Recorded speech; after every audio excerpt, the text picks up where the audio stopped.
What's happening, everybody? That's probably backwards on your probably backwards on your screen. Probably, it's Apple. What can you do?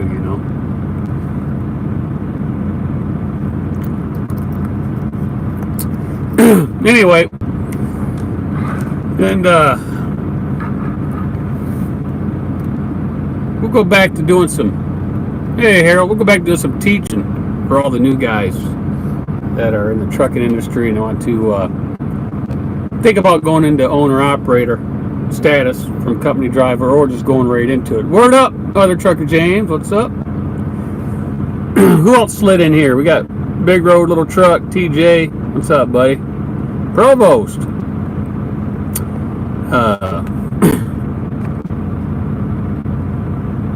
Doug, what's up, Doug?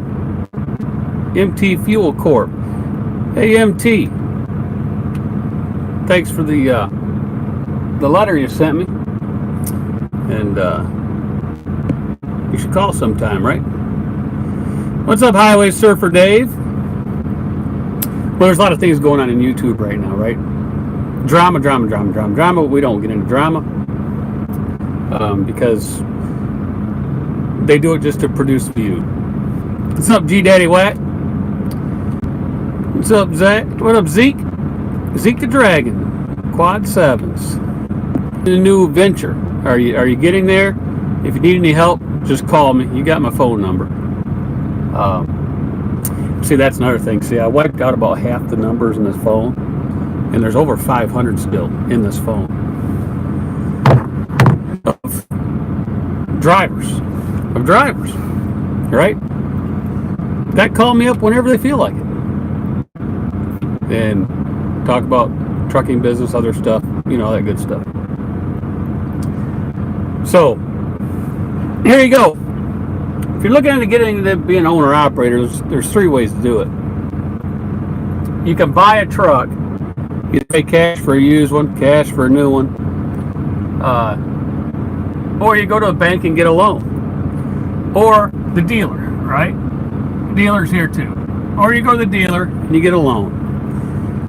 And if you go this route, and if you buy a used truck, and let's say the used truck, is 2012, 2013, 2014, 15, 25 to 65 grand. Depending on your credit, it's going to depend on how much that truck's going to cost you, right? Anywhere from 6% on up to 21 or 22%, depending on first-time buyers, all this other stuff. They got all kinds of things, right? But if you buy a truck, a used one, not a new one, for cash, you got to make sure you have a big reserve for breakdowns because it's not going to have warranty, more than likely. So then the second way people get into it is a lease. All these are options on getting a truck. It's just different for different folks and how they want to run their business. You can lease it from a company, which is the more expensive way to do it, or you can lease it from a dealer. And if you lease it from a dealer, there's certain types of leases, right? You have a track lease, TRAC. Then you have a FML, a full maintenance lease. Now, a track lease is the easiest way to get into the truck if you can get one. They're usually no money down, sign and drive. They're usually a 60-month lease with a $30,000 to $36,000 buyout at the end. A full maintenance lease, you first month up front in a security deposit, which is equal to a payment, and everything's covered, right? You just drive it, they maintain it. It's kind of like renting it. Then you can rent them from Penske, Ryder, so forth, right? Those guys. So you rent them from a company. Now, there's tax advantages to each one of these scenarios. Look up in the IRS, and you'll see the pros and cons of which one you want to do. Buy is simple. If you buy the truck, They're called tractors, and they're only depreciable for 3 years. 3, not 5, 3. Read it, look it up in the publication. It's 3. So, where people get in trouble if they buy a brand new truck is they do a 3-year depreciation, but they got a 5-year or 6-year payment. What's that do? Well, first, second, and third year in depreciation, they're going to do okay. They have a slight rollover into the 4th year. But the problem is in that 4th year, if their truck payment is 25 grand, they're paying 30 grand out. They only get $8,000 depreciation. That's $22,000 profit. But they paid it out, but they don't get it. They don't get to take it. It's profit, right? I know you can't read. That's why you listen, Seth, because it's probably backwards. So get a mirror up there, flip it around. I didn't write backwards. So the 3-year depreciation if you buy. So if you got a 4th and 5th and 6th year, just think about the 5th year. You're paying out $30,000 in truck note, but you can't deduct none of it. Right? You can't deduct none of it. So you got to save the taxes for that. So there's pros and cons to each one of these. Now lease, here's the thing with a lease though. You can deduct the whole amount that you pay for this. So you know your tax is pretty close every year for your payment. If you pay $25,000 a year in lease, that's $25,000 right off the top. But you got to watch it. Yeah, cross your eyes, Seth. Do one of them numbers, right? So if you do the lease and you and it's not a real lease, and what we mean by a real lease is at the end of the lease, if it's a lease purchase or one of these track leases, the buyout at the end has to be a fair market buyout, right? So, for instance, I just got a quote for one of these track leases. The buyout is $36K. That's a true lease because at the end of 5 years, $36K is a reasonable price to pay. If you do a lease and they tell you it's a $1 buyout, right? You got a lease up here from a company they say it's $1 buyout at the end, or these Lone Mountain ones, right, that are 0. Those are really not leases, folks. They're not. They're really not, because they don't hit the IRS rule for leases, which means the buyout at the end has to be a fair market value, reasonable purchase price. You can't go buy a 5-year truck with 500,000 miles on it for $1. Sorry to tell you, they should have been depreciating it, not taking the full lease payment. Renting, kind of same thing as that. You can deduct all the rental costs. So it's a set thing. But with rental, you don't have no chance to buying it as you do with leasing it, or if you just buy it from a bank. Either way you do these right here are all different options on how to buy a truck. They're just different things. But what gets people in trouble is that 3-letter word right there, because they don't depreciate it in the right category, or they depreciate a lease that's really not a lease, because just because it says it's a lease doesn't mean it's a lease. It's got to meet some criteria. So most of the time you're paying 50% more for a truck on a lease. Yes and no, Logic Neo. Yes and no. And here's why. If you here, let me open this nice drawer up here. Neo brings up a good point. He brings up a good point. Now we're going to look at the points. Neo, you're right. You're 50% right. He's saying you're paying 50%. Where's Neo's thing? Pay $54 for truck on lease. Okay, here I'm going to show you right now. Okay, if you get a company one, right? A lot of these company ones are, let's say, $155,000 with a $45K or a $60K buyout at the end. Okay, but they're going to charge you $900 a week, right? Well, 52 weeks in a year, right? So what's that? 46.8, right? So 46.8, and you times that by what?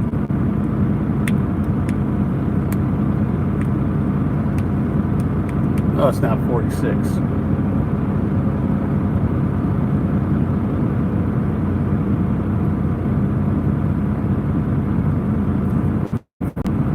Somebody do the math, because they're going to get me if the math ain't right.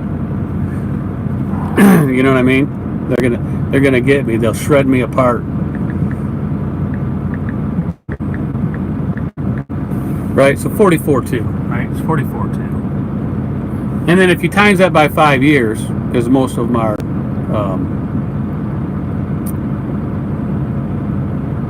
46.8. Oh, did you do it? 46.8? Was I right? 46.8? All right. So I was right, but and if you times that by 3 years, right, you're at 140, roughly, and you had 60. You got 200K for that truck. All right, you spent 200K for the truck. Now, if you take that same 155, okay, if you did it from a company, you're at 200K. If you do it on a track lease, it's roughly $2,400 a month for 60 months with a 36K buyout. So if you take your $2,400 times 60 months plus the 36K,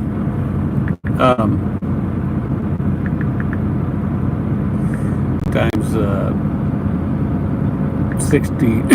60 months plus 36, you get 180. So on a track, you're at 180. You save 20K right there. You save 20,000. That's the difference between a track and one from a company. That's if you get the company at $900 a week, right? That's if you get it at $900 a week, and a 3-year deal. And if you get a 3-year deal at the company with a $60,000 or $65,000 buyout. So with a track, you're saving 20 grand. $4,000 a year you're saving between the two. So that's the difference between a track lease and that. Now let's do a buy. If you did a $155,000 buy, right, and you get it for 9%, you'd have to figure out what the payment was. You'd have to put it in there and do 9%.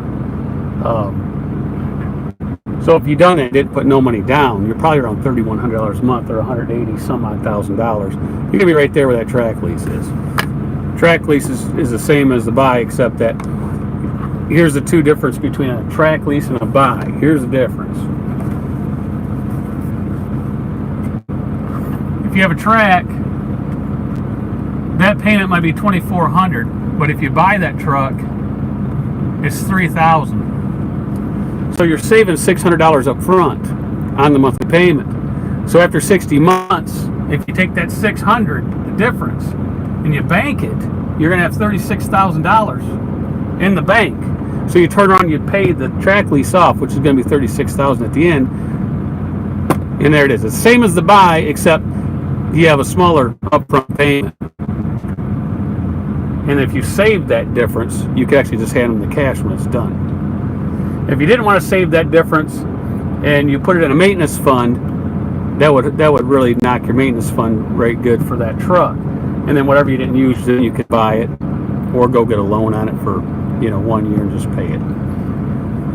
That's the difference. It gives you a little more flexibility and a little less cost out of pocket in the initial part. So These are all the ways to buy a truck. That's what it is. It's all the different ways to buy a truck. Now, some folks, that's all they have, right? They can only get the truck one way, and that's leasing it from a company. And it's more expensive that way. Why? Because most of them are going to let you in it for no money down. 2, you have no skin in the game, so you can walk away at any time. They know they can't get the money out if you walk away. So you pay a premium, right? You pay a premium to use their credit. That's what you're doing. So you pay the price. Now we'll reconnect. Are we back? Thumbs up if we're back. Gear grabber, we back?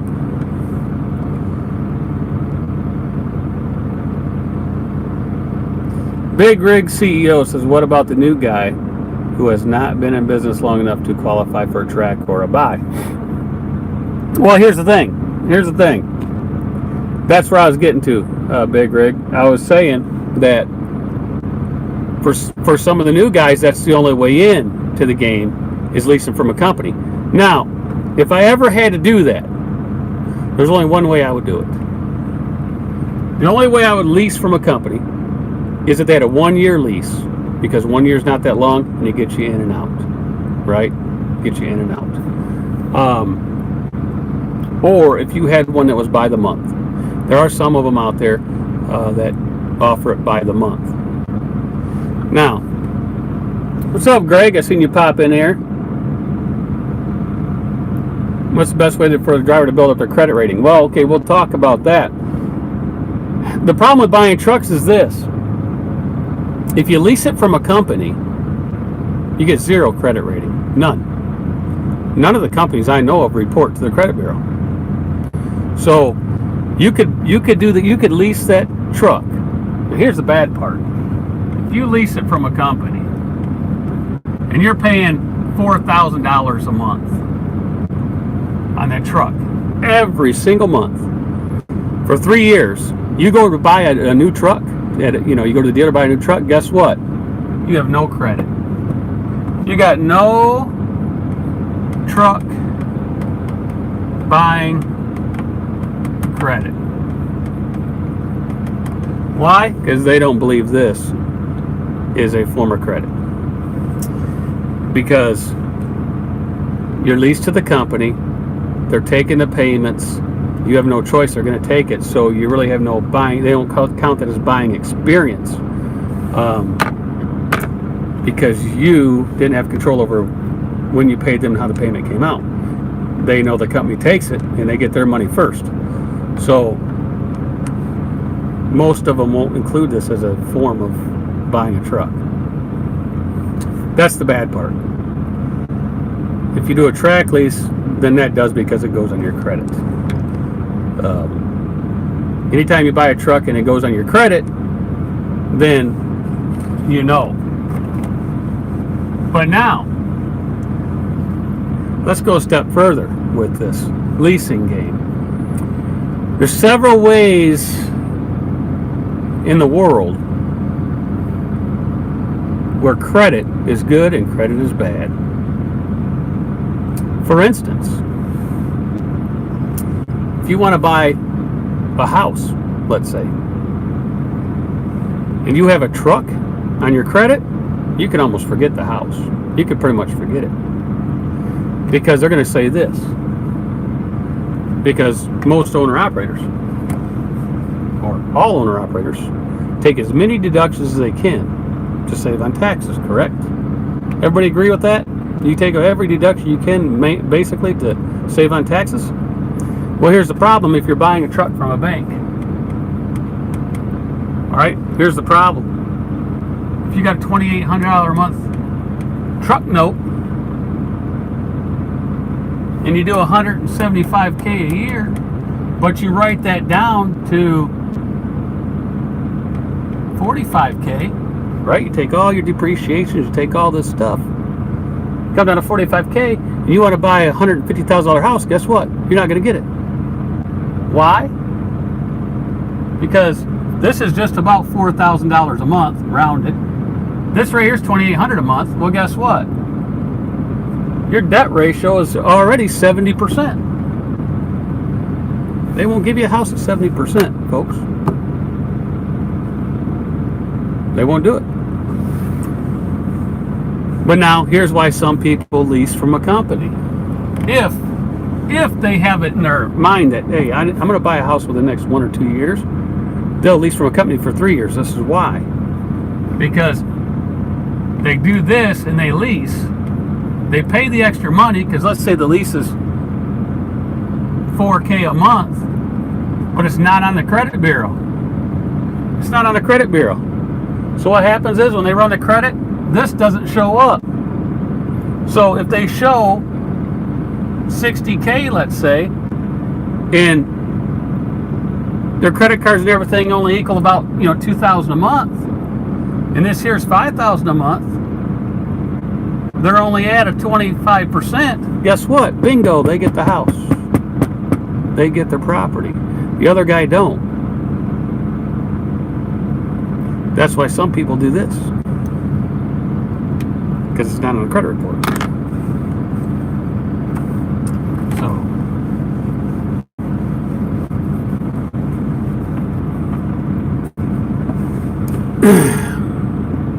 So that's why there's different ways to do this business depending on how, where you want to go in life, what your goals are in life, and so forth. Yes, Jim, the iPhone makes it backwards. Of course, this is on the iPad, but same thing. What's up, Food Mooch?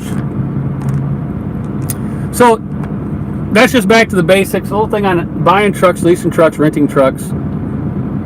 What the implications are with depreciation and writing the leases off. What really constitutes a lease and what doesn't. And we went over if you want to make that big purchase in your life, like a house, and you're an owner-operator, or you want to be an owner-operator, the best advice is if you become an owner-operator, get your house first before you become an owner-operator. Because it's really hard to get that house once you're an owner-operator, especially if the truck is on your credit, because your debt ratio is going to be too high. Unless you show the income you're supposed to show and not take the deductions, then you'll be okay. So you got to watch it depending on what you want to do. What's up, RVT? RVT came up in the house. Bugatti's here. What's up, Bugatti? Bugatti be in the big motor city here pretty soon, I believe. What's up, Snorlord? You didn't miss much. We just talked about different things like different ways to buy a truck, different ways to lease a truck, different ways to rent a truck, what the IRS implications were for those, and if you want to make a big purchase in your life and you're a truck driver and you want to be an owner-operator, get the house first before you do it. Especially if you're going to buy a truck and put $150,000 K on your credit. Because, see, that goes all in that formula on how much they will loan you. So, there you go.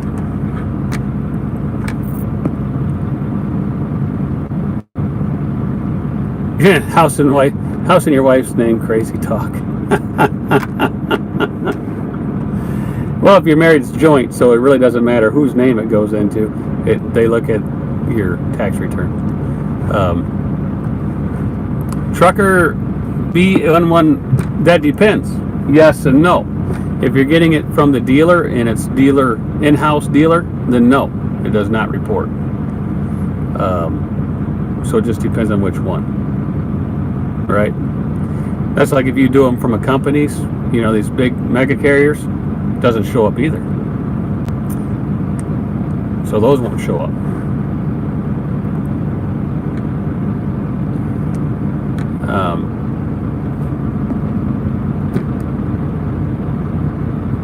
All right, Rick.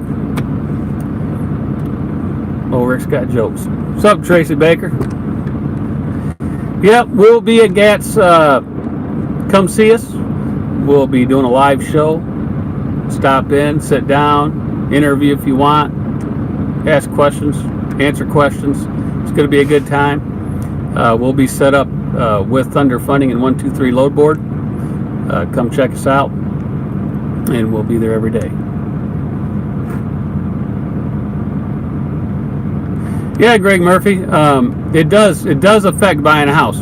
Anybody that's ever bought a house knows they get contract like that thick and sign all these papers, but there's a ratio on what you can afford, your debt ratio. And the biggest thing is if you're a sole proprietor and it's in your name and you had to back the note, even if you're a corporation and they make you sign that you'll pay for it if the corporation doesn't, which they usually do for one-man shows, that's going to be on your credit report. And when that's on your credit report, that monthly payment,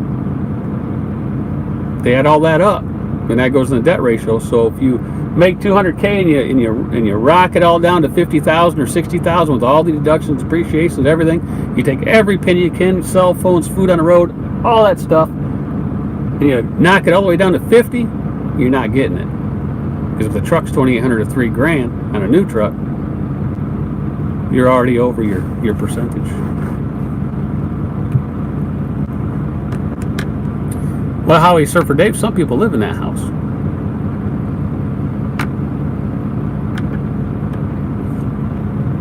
Yeah, Graybeard, it's good you already have the house. And if another driver was in here that just went through buying a house, he will tell you it was a nightmare. Because here's how, if you ever had an IRS audit, right? If you ever went to an IRS audit as a truck driver, owner-operator, okay, here's what's going to happen. You're going to go in there, and they're going to send you a letter, and they're going to say, we want to see line number, like on your Schedule C, right? You're bringing down or on your depreciation sheets. They're going to say, we want to see line number 5, 9, 10, and 15. So what that means is you're going to bring in the receipts that are going to add up to whatever's on those lines, right? That's how they're going to do that. That's all they want to see. They don't want to see nothing else. If they find something, then they might say, okay, we're going to, go further. Next time, bring back this, this, and this. But you're going to sit down there, they're going to be sitting in front of you, and they're going to have their computer. And their computers will be in front of them. And they're going to know everything about you. Every credit card you got, everything. All your, if you have bank account, everything you got. They're going to ask you, hey, you got this, you got that, you got this. And what they're doing is they're going to see if you're telling them the truth. Okay? There's no reason to lie to them, because if they ask you if you have credit card, or you have this, or you got this, or you got a boat, you better say yes, because they already know you got it, because they're looking at it on the screen. You can't hide nothing in today's world. You just can't hide it. They know what you got. So, then, what they do is this. Let's say you got it down to 50K, right? And you did 200. Say the IRS does it the right way. They'll say, well, you had $12,000 in meals, right? Your meal allowance. So they add the 12 back in, you're at 62. And then they say, okay, you took work phones, cell phones, whatever. They add that back in. Let's say that was 4,000 or whatever. You'd be at 66K. And then they're going to say, oh, well, you had depreciation, 20,000. They're going to say, okay, you made 86K. The banks don't do this. They won't backwards the stuff out. So they said, well, you should have been really taxed at 86, but you were taxed at 56 because you had legal deductions. So that's okay. But they show you what your real income is, because they back out that stuff that the average person doesn't get to deduct, right? Like the meals, right? If you're working a 9-to-5 job, bringing $400 or $500 home a week, or whatever you're bringing home, or $1,000 a week, and you're buying food, grocery store, no one deducts their food. We deduct the food because we're out on the road. So they add that back in because that's really income, right? It's really income.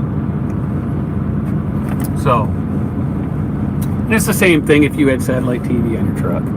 They add that back in because you don't deduct it at the house, right?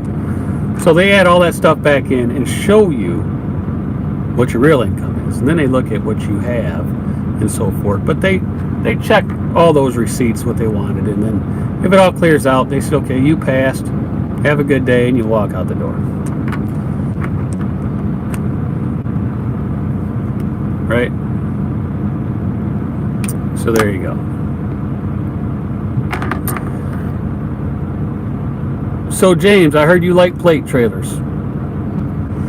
Well, James likes anything that he could get at a reasonable price. As a reasonable price. James don't care if he's got a plate trailer or not, but he does have a plate trailer. And if anybody doesn't know what a plate trailer is, we'll go over that. If you're going to get into the dry van business, there's really a couple things you want to do with a dry van. One, you want to get vents, right? If you have a dry van, so you can get good freight. You want air ride, you want vents, and then they got these things called plate trailers. And they could be called Z-plate or Duraplate or all that, but what they really are is this. They were developed by the mega carriers and stuff in the usually the beverage community and insulation community to maximize the trailer. So what they did was, usually the trailers walls were like 1 inch on each side of the trailer, inches between the two, but they needed 101 because when you go to pick up cans, let's say ball cans or one of those, they have the racks and they're 50 and a half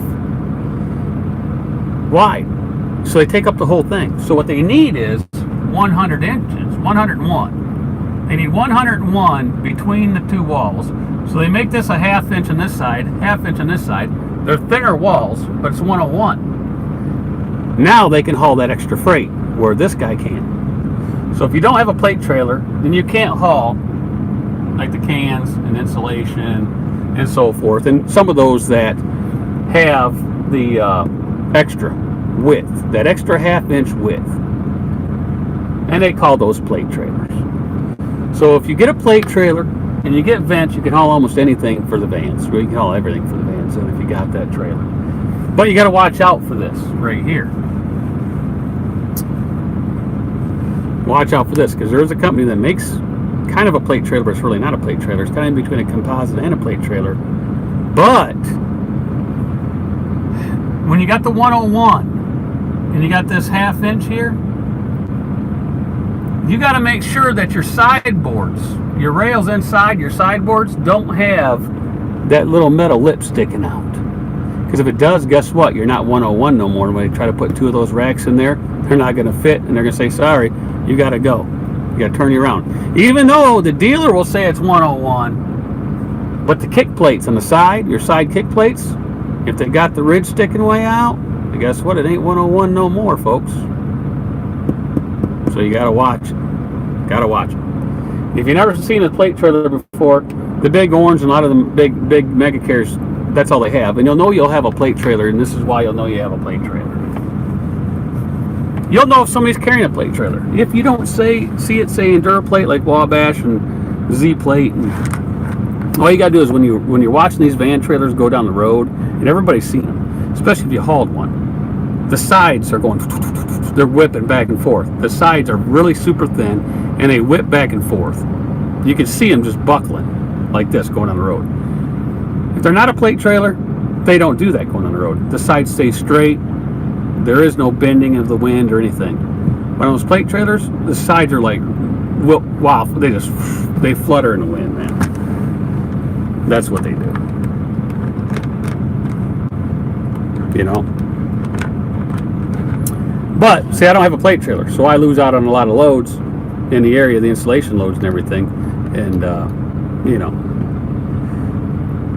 Hey, Thomas Wilson, thanks for the super chat. You didn't have to do that, man, you know, because I don't want to, you know, have people say, you know, I sold something.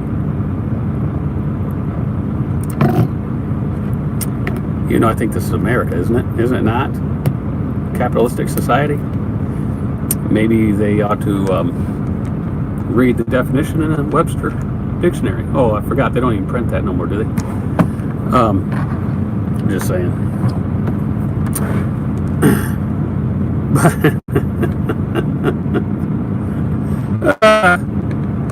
Well, this is funny because, right, the people say this stuff, and I don't know why they say it personally, but this is what cracks me up right here.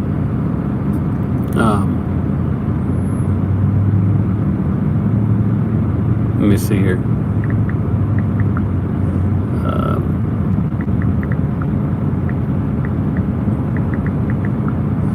Right. Yes, you can get all kinds of stuff for free. Yes, you can. Right? You can get all kinds of stuff for free. And then you can buy all kinds of stuff. Right? So if you go to, let's see here. Pick a website.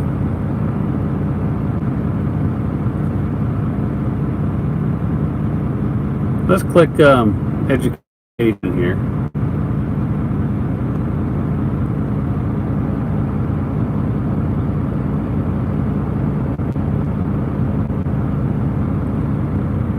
And let's go to, you ever see what OIDA does? OIDA?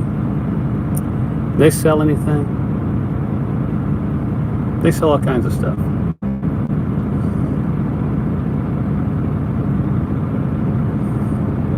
Here's some classes. Let's see here. Let's go to educational tools, resources, trucking tools.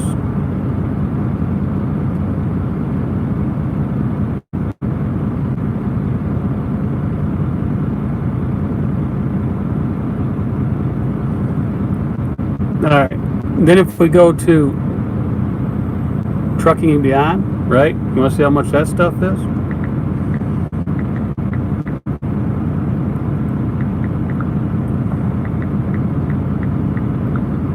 Oh, that should be, given to people, right?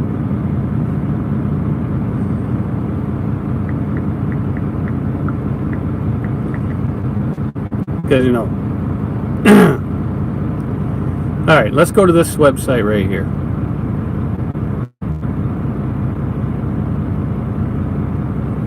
Look, you can buy a scan gauge for $197. Fleet filters for $324.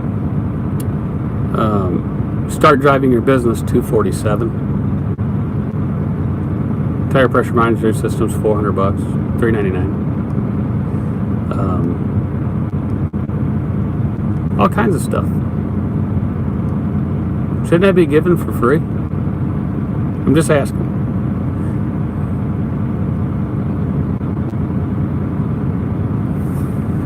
Right, MT Fuel Corp. Okay, MT, you bought it. So you went on there and you bought it. Great. Right? No one twisted your hand to buy it. Right? No one twisted your hand. Should they have gave it away for free? I mean, one trucker helping another trucker, right? Should they just gave that to you for nothing? I'm just asking. Because that's the going around concept, right? That's the going around concept.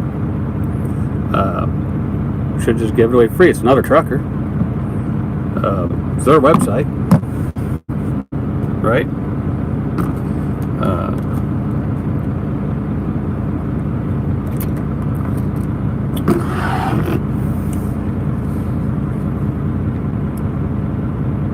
So anyway, the thing, seminars, right? Those are expensive. You know what I mean? Anybody ever paid for a seminar? But anyway, it doesn't really matter.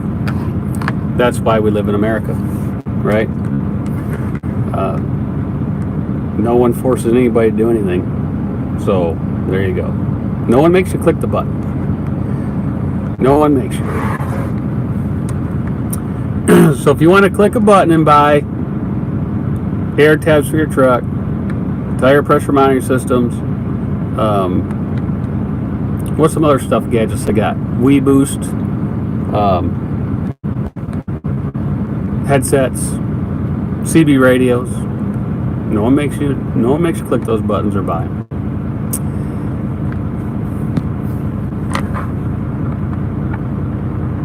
The other trucker, James Best, what's he yelling about?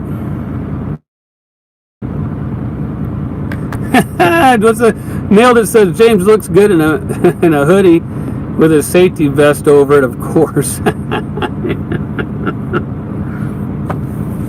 Oh boy. Howard Duck says $50 will teach you how to lose weight. Well, he probably would. He probably would do that for you. He probably would. For $50, he'd probably give you the inside scoop. You know, for $50, I bet you if you met up with Gear Grabber in a truck stop. Are you still in here, Gear Grabber? I bet you Gear Grabber would make you a kale shake for $50. He sure would. And he might even give you the recipe for that price. He'd probably even give you the recipe. Matter of fact, he might even let you hit the button on the blender and watch it go around and around for $50. He tried to get me to drink one. He showed me the stuff, right? He FaceTimes me and shows, look at that. Oh, it was the most, it was the grossest thing you ever want to see. You know what I mean? Give me $100 and I'll show you, what was that, how to lose it? Is that what it's supposed to be, Logic Dale?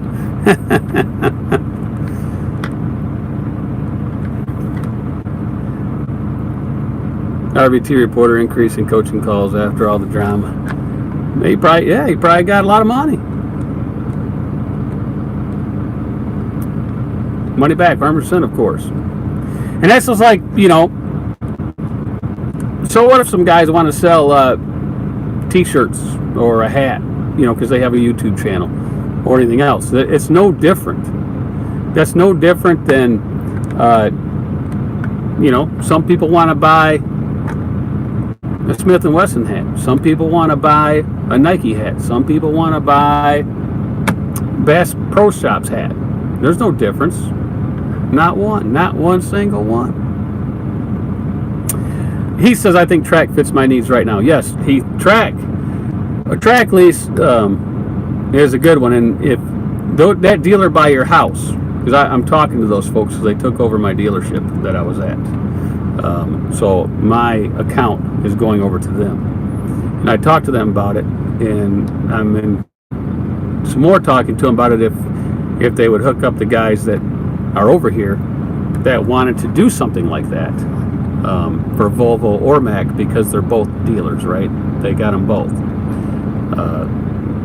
And they're interested, right? They're interested. And they got dealerships in Illinois, Michigan, Indiana, in Pennsylvania.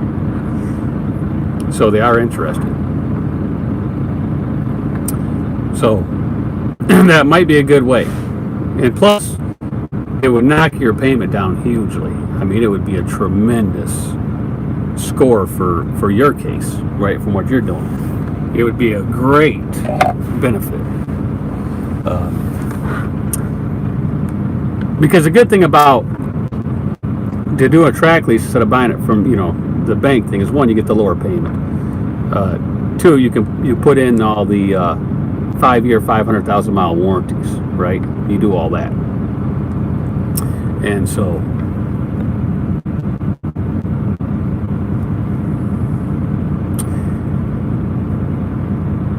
see, no, in 18, you know what? We're just gonna slap you some more.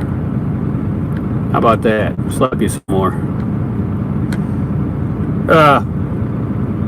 But that would be a good benefit, Heath, right? And that's probably what I'm gonna do. I'm probably gonna come out of the full maintenance lease into the track. I'm gonna probably go the next truck. I'm going to a track lease, and then at the end of the time period, I'll just pay the cash, and then the truck will be there, right? Paid off, because in 5 years I won't have that many miles on it anyway. Thomas Wilson, I don't know. I haven't talked to them yet in full about that. And what are you doing to Howard, man? Leave Howard alone. I don't know what he put up there, but let me see here.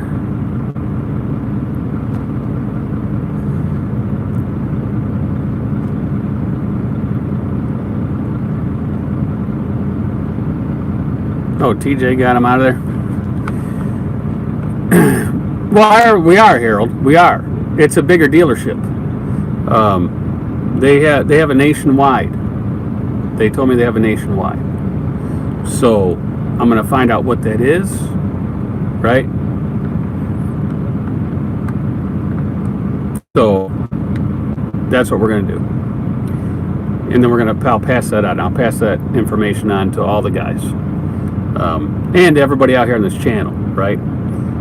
In case they're in the market looking, I'll tell them, you know, what the deal is and everything. So Quick's got it. So I'll be working with those folks here probably in another week or two because they're in transition, and we'll see what we can come up with.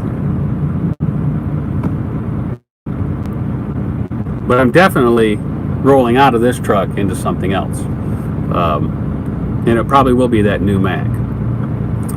Just because, you know, some people say that the Volvo has a better interior and all that. Well, I've been staring at a Volvo interior for almost 8 years.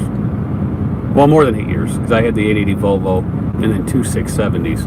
So 10 years I've been looking at Volvo interiors. I'm tired of looking at Volvo interiors. So the next truck will be the Mac Anthem. It'll either be the Mac Black or the Gunmetal Gray. That's one of the two colors. That's probably what it'll be.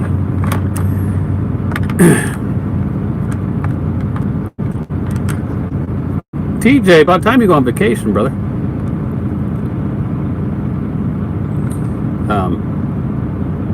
Ask the info for free.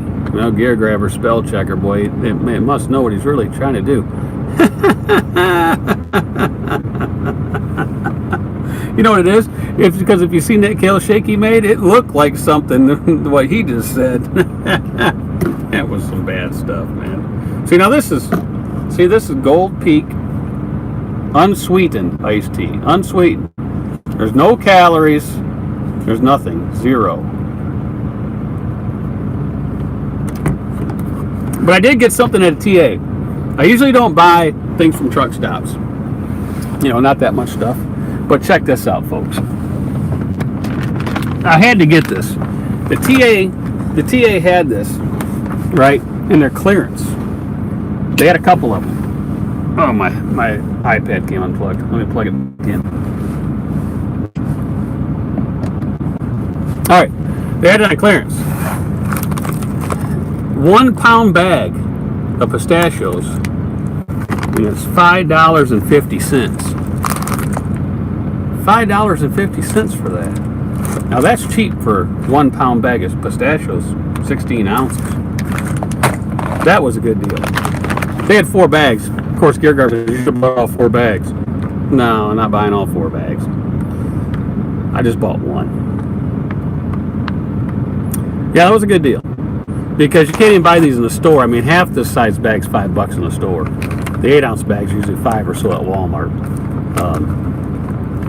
You know, this was a good price, and because the expiration date was coming close, which says the 17th of August, which is 3 days away, it'll still be good anyway, right?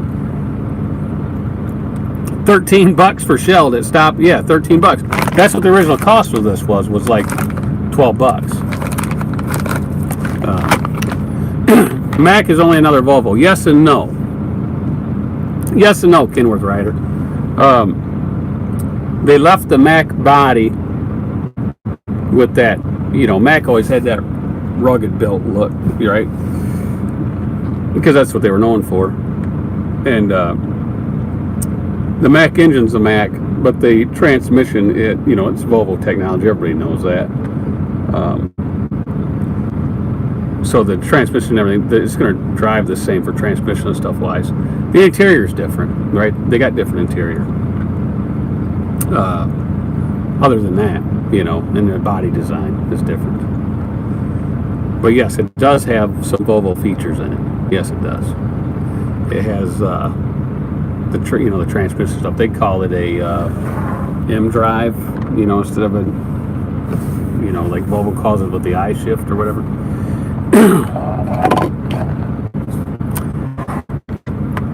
What's up, TRB? Well, you missed out. We talked about buying a truck, different ways to buy a truck, leasing a truck, renting a truck, the IRS implications on all three of those types of things, and if you were going to buy some real estate or a house, if that was in your plans and you were going to want to be an owner-operator, get the house first before you do all this, because if you buy a truck and it goes on your credit report, you're not going to get the house because the ratio, your debt ratio is going to be way too high with that payment sitting there, and with what you're going to deduct to show that you're not making nothing. So we just went over all kinds of stuff. That's what we're talking about, just general knowledge in the truck. And some people might not know that, right? They might not been through buying a house and being an owner operator, just to find out that they deny you because they say you have a large debt ratio, even though the company's paying for the truck. It doesn't matter because they look at your bottom line on the tax return, and it's only numbers to them, and then they divide that by the percentage, and guess what? When they add up all your payments, and that truck's part of the payment, it doesn't equal, so they say no, it's too high. So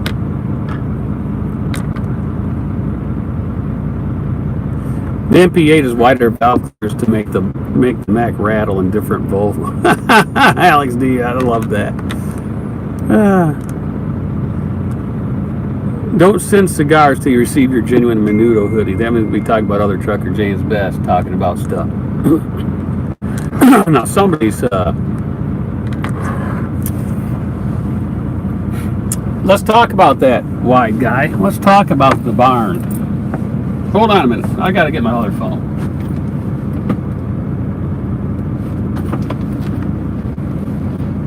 Where'd my other phone go?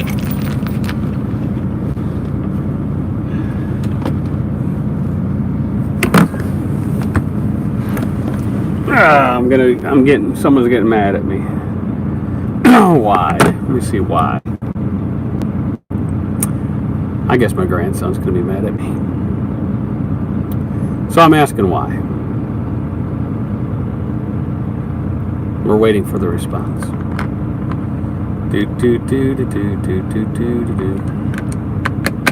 Basics. Okay, please start over and talk slow for me. Satellite Jack, you can watch the replay. How's that? Oh, I have pistachios, so the better half is watching this video.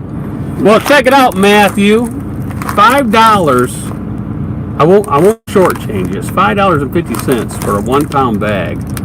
And thanks for the super chat, fiance. I appreciate it. So that right there was $11 in the store, and they had it for $5 because it's 3 days from clearance, or from going out of their best if used by date. So I'm eating healthy now. So today, I stopped at the truck stop, and I didn't get a chance to go to the store. So I bought some turkey meat. So that's what I had for lunch. A couple handfuls of pistachios, some turkey meat. And then for dinner, Subway, I went in and got a salad. Subway does have a good salad, but you can mix the spinach lettuce in there. But if you don't, and just get their sliced up iceberg. But I got all the veggies in it, and there's so much in it, I couldn't hardly eat it all. And the salad was only like $6. So that was cheap. But it's better than, I'm trying to lose some weight, so I'm not going to drink those nasty kale shakes that Gear Grabber drinks. No way, how possible. We're not doing it. No matter how he says how good they are, if you see him choking when he's drinking it, they're not good. He says they're good, but he's just telling himself to make himself feel good. They're good. So that's what we're doing. So Matthew, if there's any left, you can have them when I get back to the house. If there's any left. And if there's not, I'll take you to the store and buy you a bag of pistachios. How's that, buddy? Oh, they did chime in on me, and they got to see their first Amish buggies. They did FaceTime me. Both granddaughters FaceTime me on 2 separate phones. It was so funny, right? I'm talking to one on one phone and showing her the Amish buggies going down, and I'm in Amish land. And then the other granddaughter calls it on the other phone. So I got 2 phones sitting up there, and they're both on FaceTime. And you know what? Because they both got their iPads on, and I got, and one's on each one of the different phones. Unbelievable. And then there comes a grandson in there. He had to get in there too, But if I had 3 phones, he'd probably call that phone.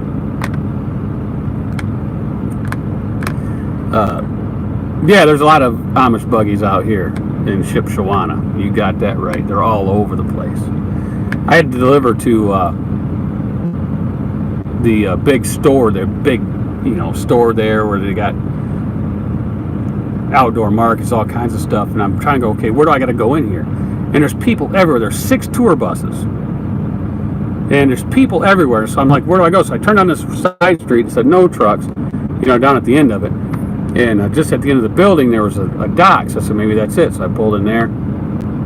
And one of the guys says, oh, no, we'll unload you at the warehouse over there, on that dirt road behind the other buildings where there's tons of people. So it was cool. I got over there. They rode their bicycle over, and he unloaded me, and off I went. What kind of drive-in do you recommend? Well, it depends on what you're going to do. If you want to have all of it open to you, then, and if you can afford it, I would get a dry. If you want to have all the freight open to you, you get a Duraplate or a plate trailer with E-track, 2 sets of E-track all the way down. Then an air ride. And then you can invent it, and then you can haul about anything. If you want one that's, I believe, is more durable, then you get a regular dry van that doesn't flop in the breeze when you're going down the road, because that lowers your fuel mileage because it's disrupting the airflow. But if you want all the loads open to you, you get a plate trailer with vents and E-track. Or if you get logistics posts, because it's hard to find the E-track, then you buy the E-track inserts that you can clip in that they sell, and they're about $60 a pair, I think. Get 3 or 4 sets of those, and you'll be all right.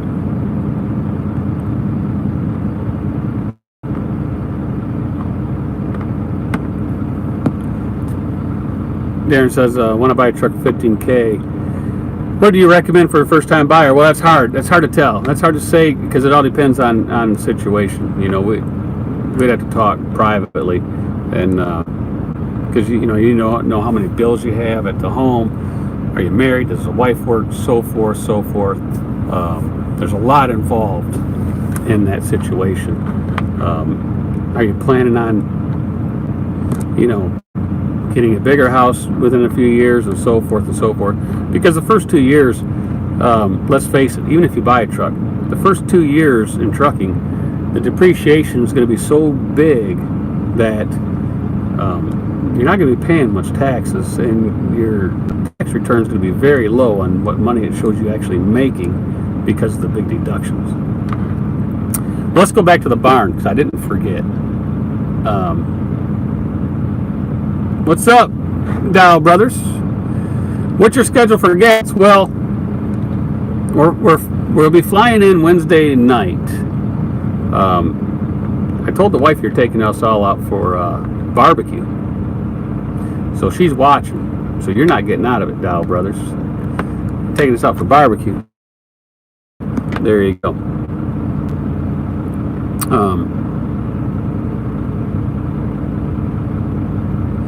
let's see.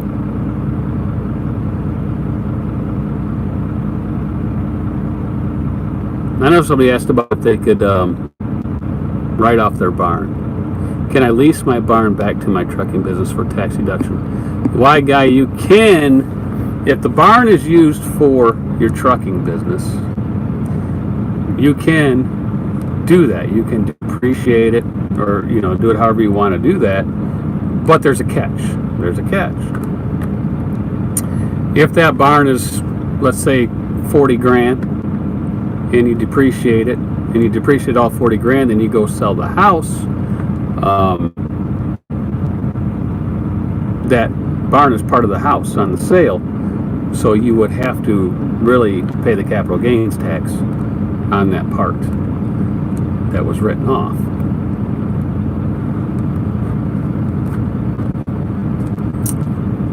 Kind of like if you have a semi truck and you pay it off, right? Let's say you buy it in 5 years, and you've written it off. It's zero. It's worth nothing. Because once you depreciate it in 3 years, they get the small fourth one free. It's pretty much, it's written off. It's a zero. It's got zero value. And then you sell that truck for 50 grand. Well, you have a 50 grand. You got 50 grand there, capital gain. So you have to pay the tax on that. Because you depreciate it down to zero. So that's a zero asset, and then if you sell that truck, you actually got a gain. Kind of same thing when you trade a truck in. Do people do it the right way? Probably not. But if you had a truck for 4 years and you depreciated down to zero, and you traded in a new truck, and say they gave you 40 grand on it, and the new truck is 140, well, then you really should only be able to depreciate the 100, not 140.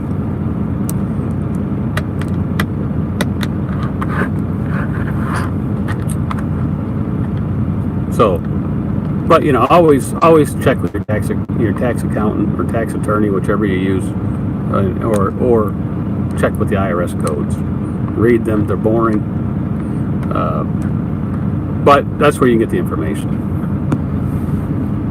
But see, that goes to another thing about paying, right? Paying for information, right? Why do these guys have a trucking company and they pay a tax accountant? Why pay them? I'm going to ask you guys, why pay a tax accountant at all? Why pay somebody to do your taxes? Why go in H&R Block? Why go down to the lady at the corner and pay them to do the taxes? Why? Because, by their analogy, all the information's out there. Same thing. All the information's out there to do your taxes. It's all in the IRS code. All you got to do is read those books. You read those books, those publications, and guess what? You can do your own taxes just as good as they can, because they didn't do anything different. That's it. And no, liability is not it. Satellite Jack, you know why? Because they're not liable for nothing. They are not liable for nothing. If that tax accountant does your taxes and they put all the information in from what you told them, or you gave them, they're not liable for nothing. You know why? Because you signed that line stating that everything on that form is true. So they have no liability.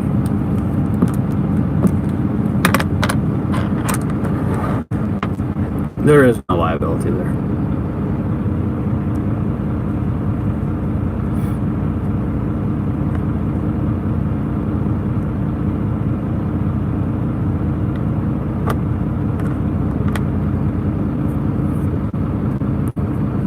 Well, Zane, the best way to do that is to get the right answer.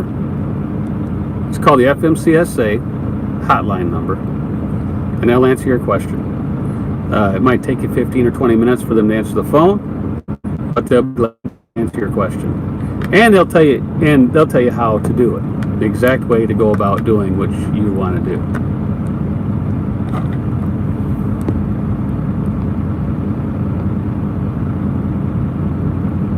Read the last. That's right, nailed it. You look at the bottom of the tax form, and it's all your info, and it says, that this was done. That you certify that all that is correct, and so forth and so forth. book was given to me by Schneider National. That's who gave me that book.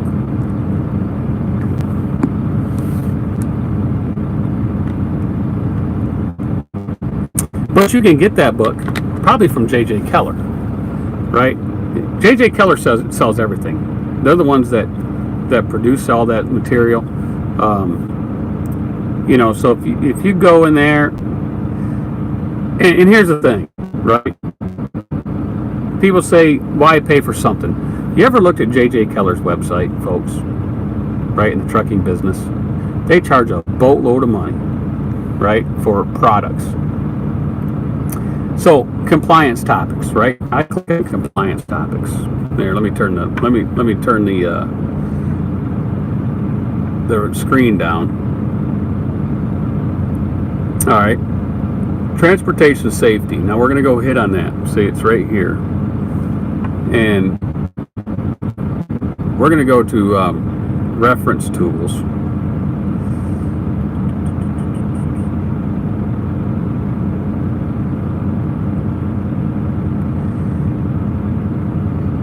Backing and parking, CDL, cargo secured. Everybody knows how to secure their cargo, right? We all know how to secure their cargo. But they sell DVDs. Okay, here's DVD. Here's some more stuff. Here's some more stuff. Cargo securement flatbeds training program. So you click on that little DVD, right? And this is what they want to charge you. $395. $395. When some people pay that. Obviously, they sell it. Why don't the guy walk up to another flatbedder and say, hey, why don't you show me how to flatbed? Why don't you show me how to secure my cargo for free? Right? But people pay this. Right? Here's dry van cargo securement. So we look at that one. That one's $50 to $70. Well, you can't really see it. There you go. That one's $50 to $70. And so forth and so forth, right? So there you go. That's just compliance topics. But James could go to the site. He'd love it because they sell all of his vests there, right? They sell all of his vests there. But if you go to the products page, okay, they got logbooks and inspection reports, forms, labor law posters, signs, handbooks, pocketbooks, placards, seals. They sell it all, right? Training material, and so forth. See, now I have this book at home, right? They sent me this book. Let me see if I can find it.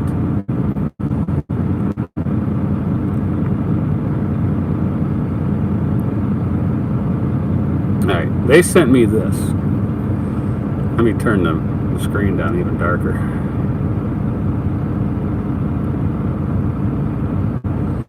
They sent me this right here, this compliance manual right here. They sent me that for free, right? They sent us for free, but here's the problem. It's a $269 book, right? That's what they charge.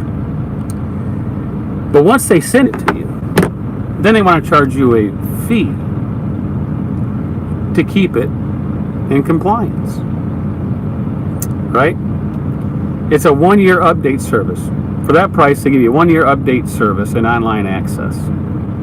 And then after that, you got to pay a yearly fee for the update service, which means any new regulation comes out or whatever, they send you the pages to take out of this book and put the new pages in to keep you in compliance, right? To keep your book in compliance that you have with all the new rules and regulations.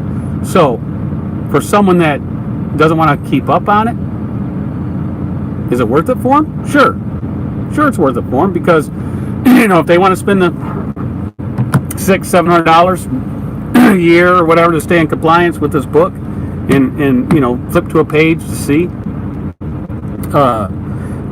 whatever their yearly fee is or monthly fee, that's good for those people that don't want to read, right? Because you can go to the FMCSA website and get all the information you want for free. But this gives you it all right there at your fingertips. And, that's what some people do. So they buy it, and, there you go. Just like they got training videos on here. So if you want to have your company have training videos every quarter, I could go on here and pay $50 a video per driver and say, okay, everybody watch this training video. And they'd go in and watch it, and then it'd upload in their back office, because I have Encompass with JJ Keller, and it'd go right into their file. So I could say, look DOT, I have a safety program in effect. Every quarter the guys watch a safety video. Every quarter they watch, a video on what something. Pre-trips, post-trips, winter driving and all that. It's all in there.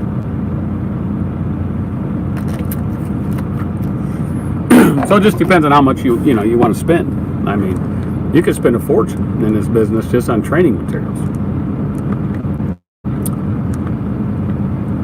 And we got other trucker James Best fighting with me because they got his vest. I'll show you your vest, James. Check it out, buddy. James will like this, man. Shop. We're gonna get James excited here. Products. What's up, big face trucker? Let's get to PPE. This is James's spot right here, man. PPE. Safety apparel and protective clothing. Check this out, James. You need some of this, brother. They got 23 items, man. Look, they even got pants to go with your jacket. You can get a jacket, dude. You can give you some pants. You'd really look at the part. You'd really look good on Mount Rushmore if you had those pants. You know what I'm saying?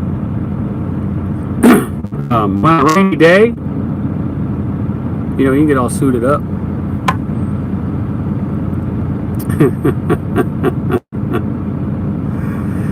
Pick on James for a second. Yeah, and the seals. I mean, seals are cheap there.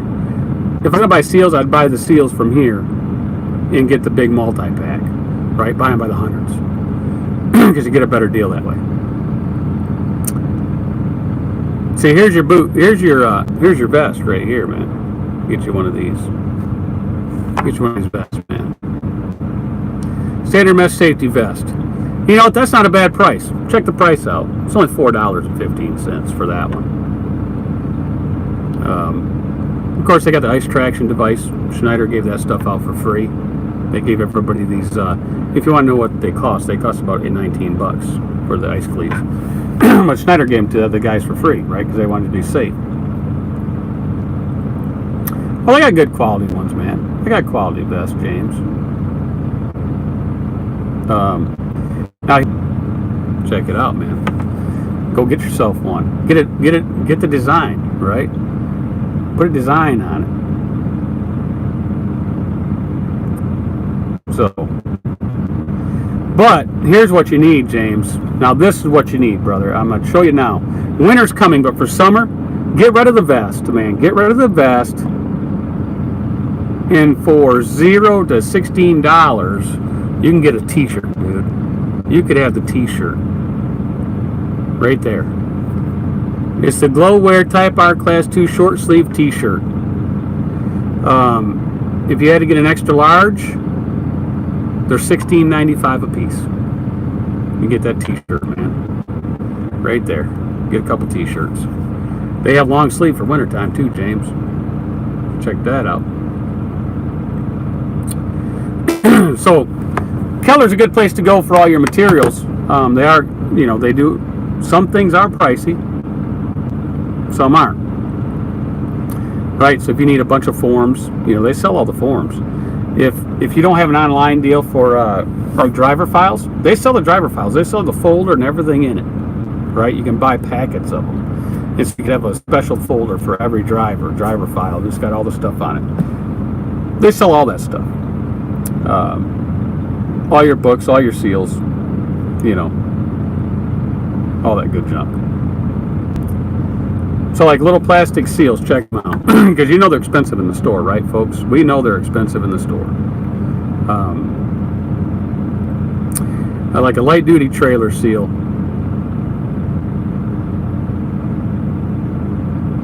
Let's see what they want for that thing.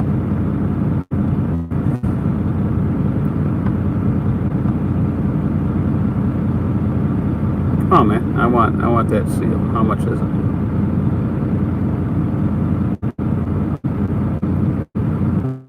They didn't give me a price on it. Of course, I might not be in the right spot.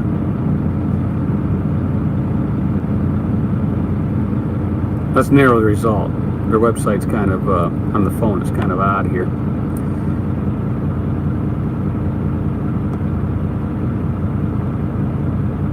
Minimum order quantity is 1,000, it says.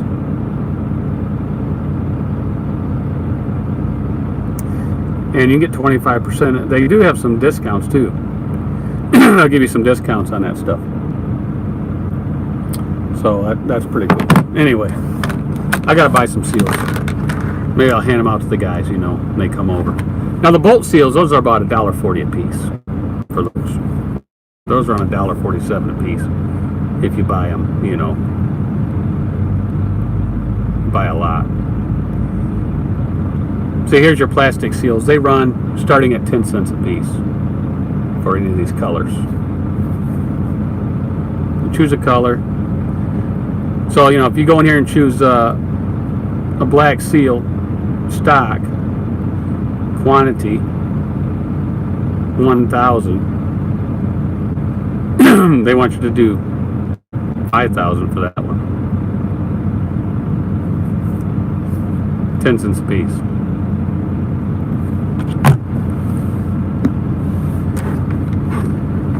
Big carriers make their own seals. They make an exact one they cut off just in case they have to open a trailer. Well, yeah, see, that's what they do. See, if you go to the J.J. Keller site, you can order these seals and you can get them monogrammed with your stuff. You can get that option. So you can get these seals made with your name on them. They do have that option. So there you go.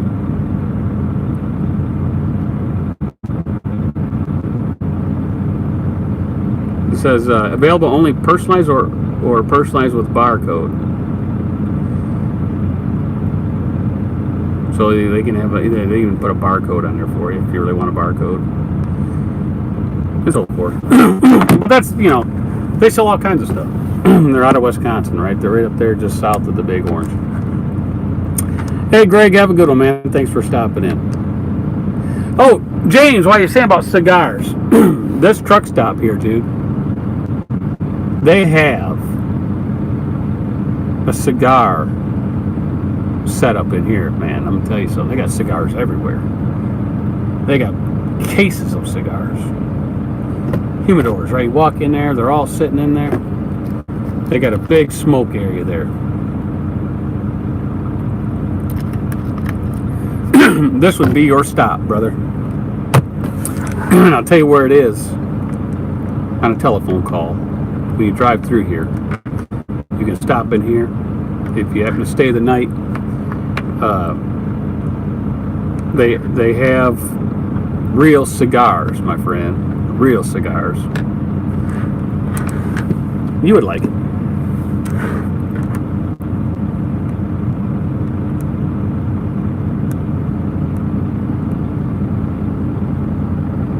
I'm looking at getting into leasing. My company said $650 a week. Is that a good? And what are you talking about? And telling me you're leasing your company $650 a week.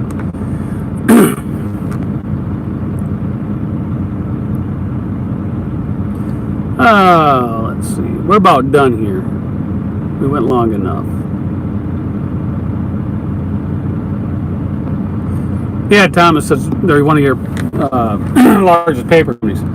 Yeah, because they do a lot of the printed materials, right? I mean, if you look at the back of your DOT books and all that stuff, almost all of it says J.J. Keller in the back of it. So they sell a lot of products. Like I said, they sell all the training videos, all that stuff. They got a whole online training course.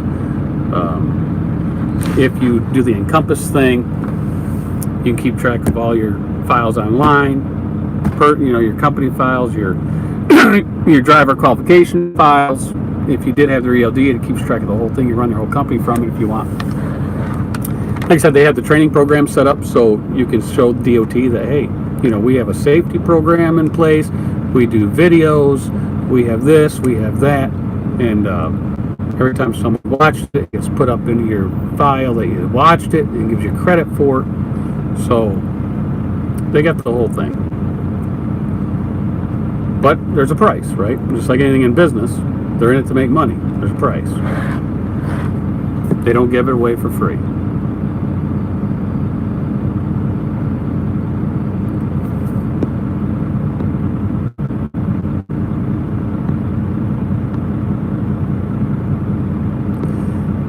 $650 a week plus the insurance and all the other stuff that goes along with this. No trailer calls or anything like that. And I do pick my own boat in the 100% fuel surcharge. Own load. Well, insurance is probably going to be $100 a week, maybe $130 depending on your insurance, depending on the truck. So you'd be around $750 to $800 a week outlay for that. And then of course you're going to have to maintain it, right? Is there any maintenance thing? But you got to maintain any truck. So you know what the insurance is, Antonio? You know what the insurance payment is?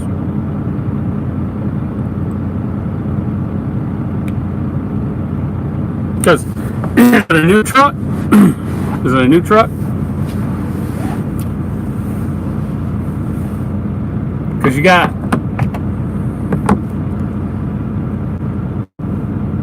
well, let's forget about the insurance. You got to pay insurance on any truck, right? So you're paying $33,800 a year for that truck. That's what you're paying if you lease the truck from the company. You got a buyout at the end. Is it a 3-year lease, 5-year lease?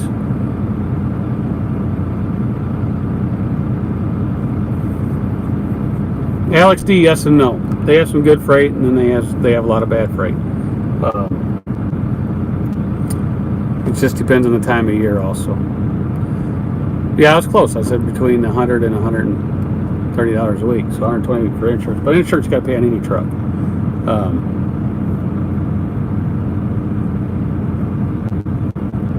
No, we get a lot of good loads from them, right? We get a lot of good loads from those folks. And then we get a lot of loads that we say no to, and that's with any broker or anybody. They're going to try to move the load for the cheapest price possible, of course, and I just don't haul it.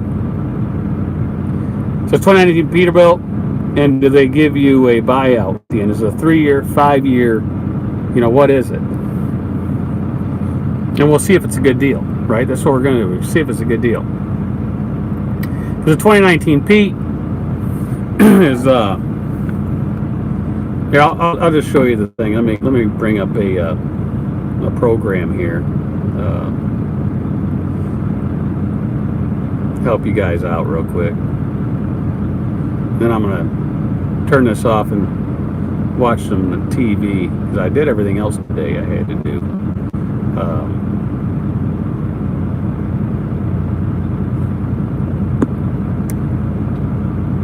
4-year lease to buyout is $48,000. Okay, so your buyout is $48K.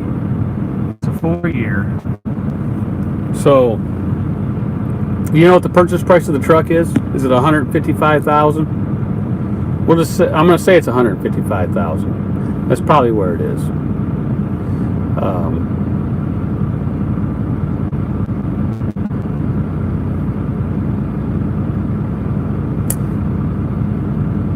And this is what I'm going to do. This is a 4-year deal. Okay, now this is what is going to happen. If you buy this truck, okay, let me get it to where you can see this. You might not see these numbers. So we know his is $650. So it's a 4-year with a what did he say the buyout was? With a $48K buyout, and it's $33,800 a year. That's the payment. Okay, so take your 4 years. You're at $135,200 plus the 48K. If you pay it out of your pocket, you give them at the 4 years. We're going to compare apples to apples, not apples to oranges like other stuff. This is straight numbers. Now, if you paid the cash, that's 135.2, and then you're going to add in the 48K, right? You add that in, and you come out with 183.2. If you bought the truck, lease it from them, and you buy it, you're going to pay 183.2 at the end of it, at the end of the 4 years if you do that. Now, if you buy the truck, and this is a 155K truck, let's say. Now, if you buy it from a bank, and let's say the bank gives you 7% interest, right? 7%. And you do it for 4 years, it's 155K buy, 4-year term. Your payment is going to be $37.11.67 a month. That's what it's going to be. Your total of payments is going to be $178,160. So you get a $5,040 difference. You would save $5,000 if you bought it than if you leased it from the company. If you leased it from the company and you paid them $48,000 at the end of it, you handed them the cash, then it would just cost you $5,000 more than if you bought it with no money down at 7%. That's if you could get 7%, right? If you could get 7%. Now, if you got 9%, which where most people would be, then that changes the story a little bit. Then it's $38.57. It'd be $38.57, and then it would be $185,000 and $144. So you would save $2K doing it this way than buying it from a bank at 9%. If you're at 7, you would save if you bought it from a bank for the same 4 years. But that's why people don't see. That's why people do it for 4 years, because if they got 9%, their payment would be $4,000. That's why they go 5. So then you really can't compare, because it's a 5 and a 4. You know, unless you took this 48 and then you financed that for 1 year and then you added it in to this, then you'd get your number. And do a 5-year loan and get your number. So you compare apples to apples to find out what it is, right? Because on a 5-year loan, 9%, this is $3,200 down here. So it's not a bad deal. It's not a bad deal. You have insurance on all the trucks, all the new trucks. Doesn't matter where you get it from. The insurance is going to be around the same. Doesn't matter. So you compare apples to apples. I hate people that don't compare right. I just don't like it when they don't compare right. That's the way to compare that truck to if you bought it from a bank or leased it from the company. If you have the 48 buyout. Because your weekly payment, see, now let's see if you'll have the 48K though. Let's see if you have the 48K. If you do a 4-year loan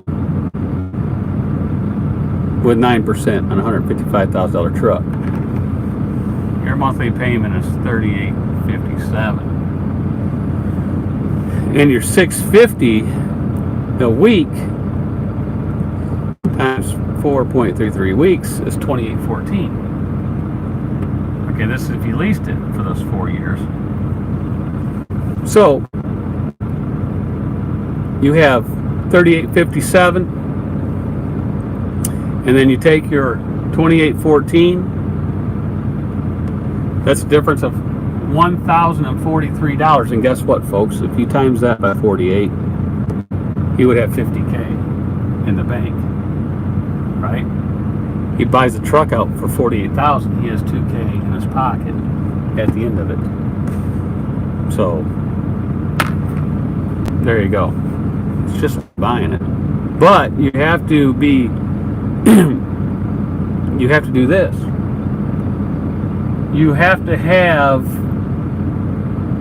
the willpower to take that extra $1,000 you're saving in payment and put that away. for the buyout at the end. If you don't have that, then it's a whole different story.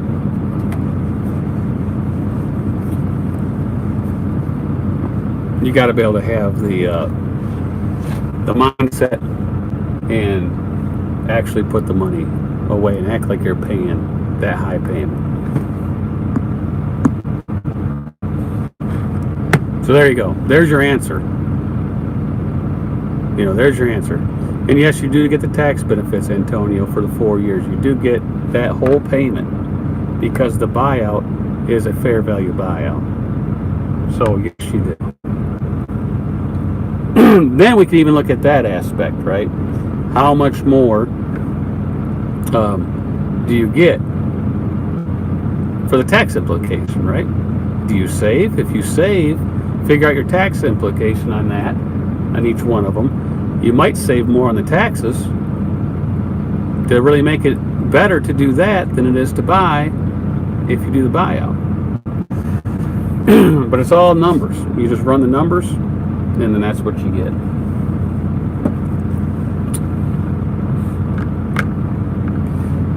Sounds like a good deal, but is it also a good idea to buy the truck at the end of, or just lease another truck and save money, and also do you get the tax benefits for this type of lease? Well, here's the thing. Let's say you buy it at the end, right? $48K. Now depreciate it for 3 years on that $48K. You could do that too, right? Because you just spent $48,000 on a truck.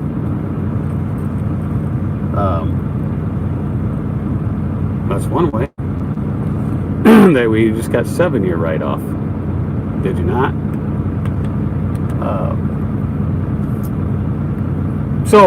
Or here's another thing though. Here's another good thing. If you lease the truck, let's say like that, here's the difference between lease and buy. If you lease that truck and it has a lot of problems, a ton of problems, are you going to buy it at the end? No, you're going to give it back because you know it's going to cost you a fortune to keep it running because it was a lemon. Well, if you buy it from a bank or PACCAR or Volvo, whatever credit you're using, you can't sell it. You can't buy it. Well, you're buying it, but you can't sell it. So if it's a lemon and it's 4 years in, you're not going to be able to sell it because you still owe that $36,000 plus on it, or $40,000. So you got to ride it out and pay all the repair costs and all the shop time and everything. So you're not going to keep it. So then you got to try to sell it. There you go. It's 22, he says. Yes, Columbia Glider. Dave, what's up, buddy? It's not backwards, it's an iPhone. When they did the update, for some reason they got the camera stuff backwards on YouTube. So everybody has Apple product. That's what you get. Big Rig CEO, are you getting a Mac?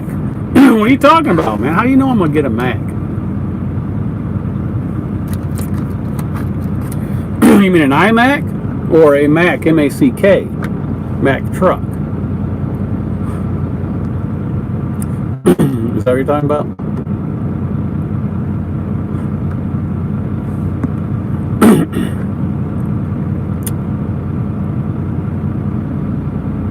What's up, Bugatti?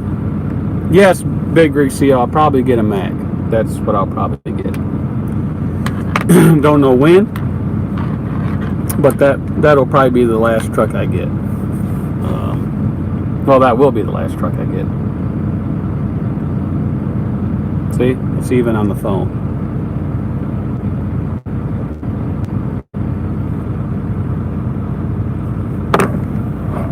My wife made me that design right there. You can't see the whole background and stuff, but she made me that design. Pretty cool. She's making something good for it, but we're going to see about doing some stuff. So she's good at that artistic design.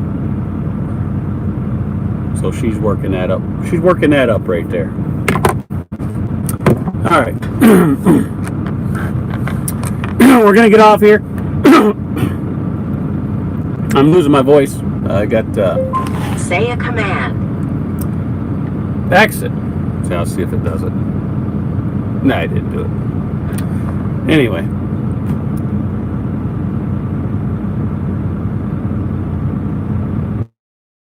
You get it all accomplished, what you were doing? Is it going well?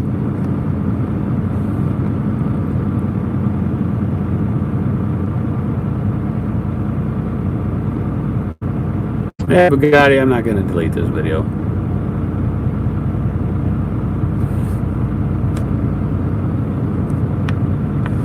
Well, I like Apple products for one reason. They, a lot of it's proprietary. You don't get the viruses and stuff like you get on Windows. For instance, the wife, she yells at me all the time because, I got to update the computer for the business, and I'll probably get a Mac, right? I'm gonna get an iMac because, I could get a Windows computer cheaper, but the problem is the Windows computer I'm using now, I'll sit there, it'll take 20, 30, 40 minutes just for it to turn on and do something because it wants to update, it wants to do this, it crashes, it does that. And she yells at me all the time, well, when are you just gonna go get a computer, go get some? But, so she tells me that what the computer I should get, and she's right. I should get a Mac because, one, they turn on really fast. You keep them on, it doesn't matter.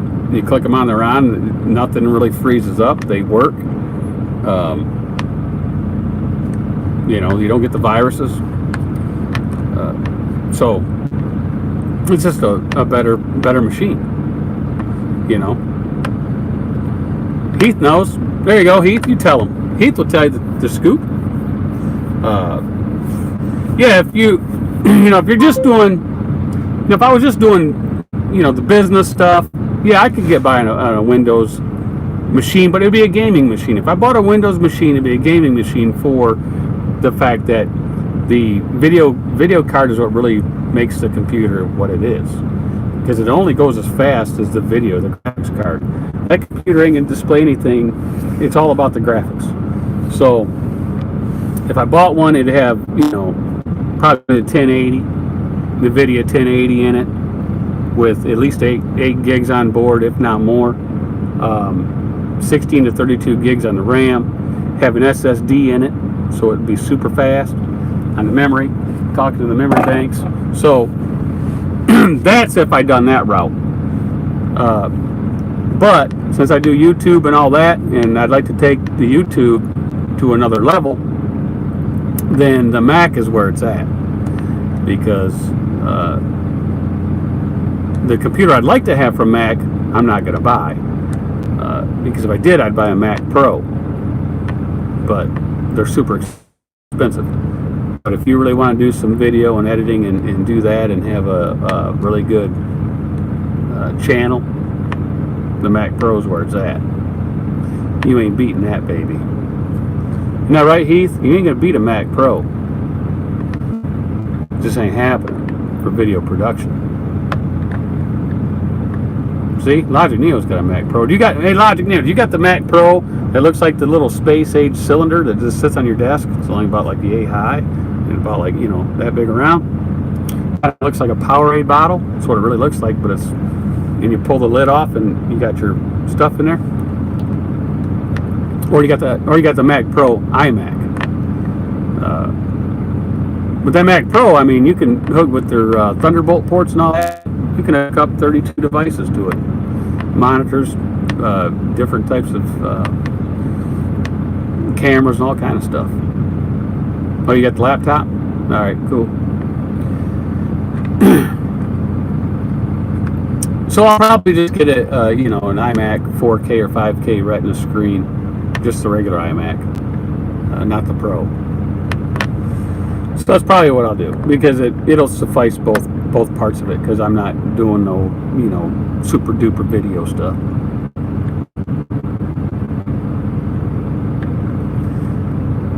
There are some really good websites you can get some refurbished iMacs on that are really good. We've bought from there before. Prices are decent.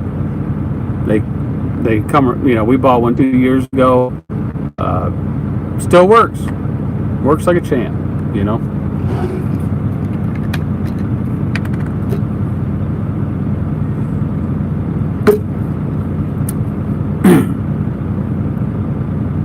But there you go, fellas. I'm out of here.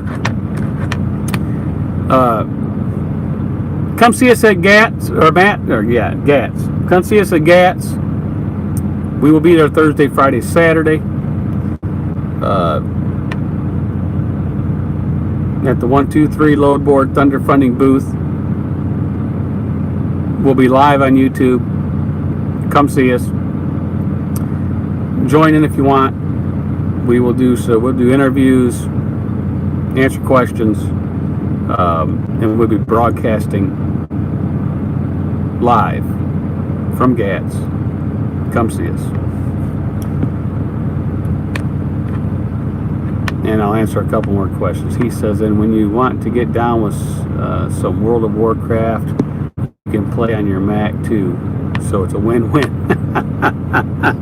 World of Warcraft. Man, I haven't played Warcraft or anything like that. I don't know how long, man.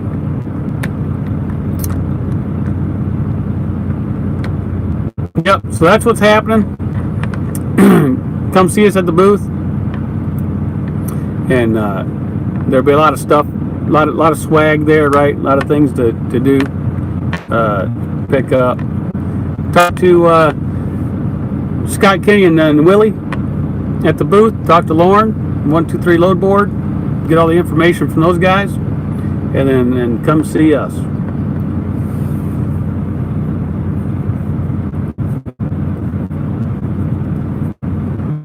Out of here. See ya.